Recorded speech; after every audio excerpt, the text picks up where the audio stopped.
Welcome, friends. This is Dixie from Writing with Dixie. And the only problem with that is Dixie hasn't been writing. But I did go to the Lakefly Writers Festival over the early part of May and got re-inspired, re-energized.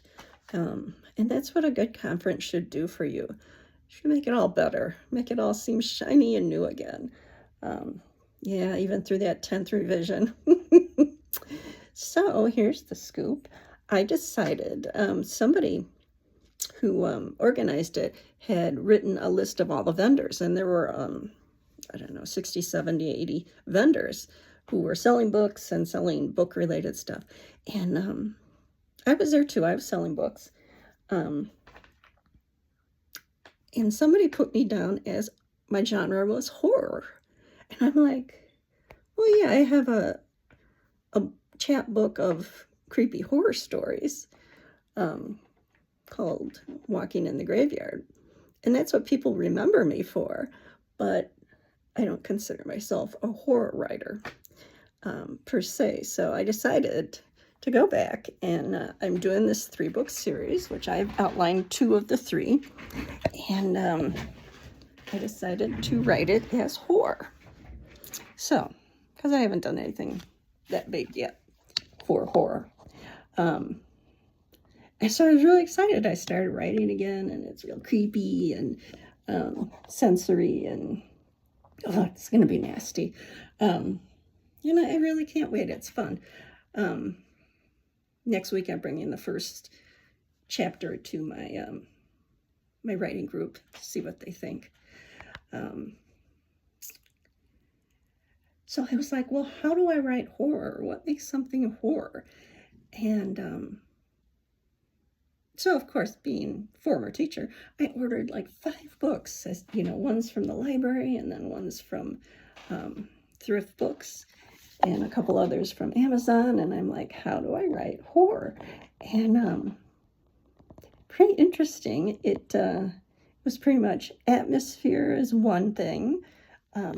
Being gory, or like a slasher film would be, is another. Despair, there's a big helping of despair.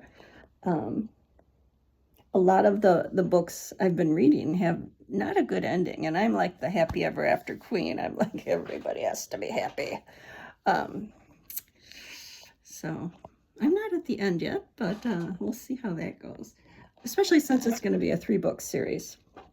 But found a name for it's going to be called Bitterwood, which the nuns craft absinthe, and they call it the Purple Veil, and it's like 74% alcohol. And there's this Sister Augustine of Hippo, or the Hippo as the orphans call her. She's a nasty piece of work. There are currently only 2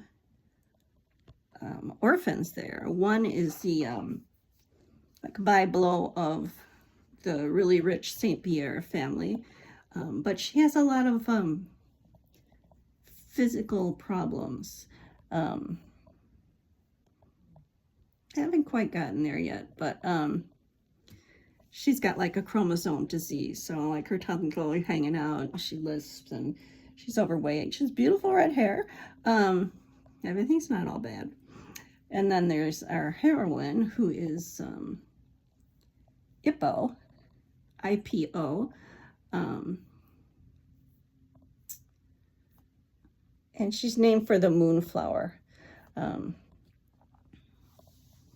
because she was given to the nuns in the light of the moon by somebody creepy.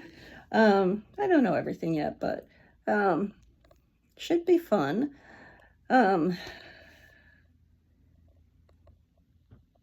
Bitterwood crouched like a dark stain in the shadow of the Jura Mountains near the border between France and Switzerland.